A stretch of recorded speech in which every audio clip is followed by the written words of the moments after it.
আসসালামু আলাইকুম। এসে গেছি মাওয়া ঘাটে, পদ্মা সেতু দেখতে পাচ্ছেন আমার সামনে। ওয়াও, কি সুন্দর। তো আজকে ভিডিওতে আপনাদেরকে আমি দেখাবো ঢাকা থেকে কিভাবে এই মাওয়া ঘাটে এই পদ্মা সেতুর পাড়ে আসবেন, বিস্তারিত দেখাবো। প্রথমে আপনাদেরকে সেতুটা দেখিয়ে নেই। এখানে প্রচুর মানুষ আছে। আজ শুক্রবার বিকালে এখানে অনেক মানুষের সমাগম দেখা যাচ্ছে। এদিক দিয়ে চলে গেছে সেতু, নিচ দিয়ে ট্রেনের রাস্তা, উপর দিয়ে রোড।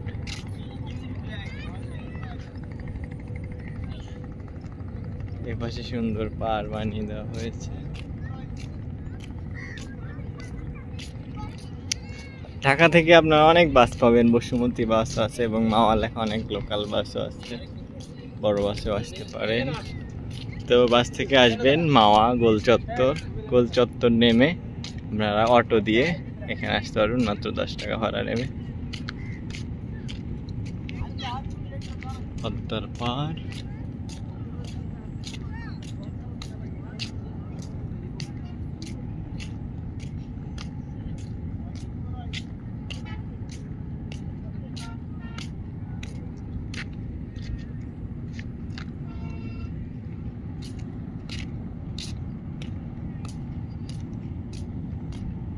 গাড়ির শব্দ পাওয়া যাচ্ছে, গাড়ি যাচ্ছে।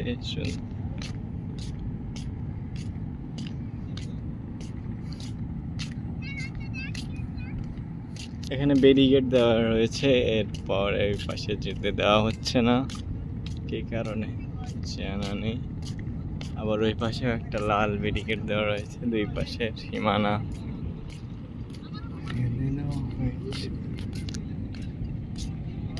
চাইলে আপনারা এখানে নৌকায় উঠতে পারেন, নৌকায় উঠে পদ্মার নিচ দিয়ে ভ্রমণ করে চলে আসতে পারেন। শান্ত নদী, এখন তেমন পানি নেই, দেখতে পাচ্ছি অনেক চর পড়ে গেছে। আরো বেশ চর ছিল এখানে এসে যা জানলাম, তো এখন একটু কম। তো আমরা লিমিটের শেষ পাশে চলে এসেছি, এরপর আর যেতে দেওয়া হচ্ছে না।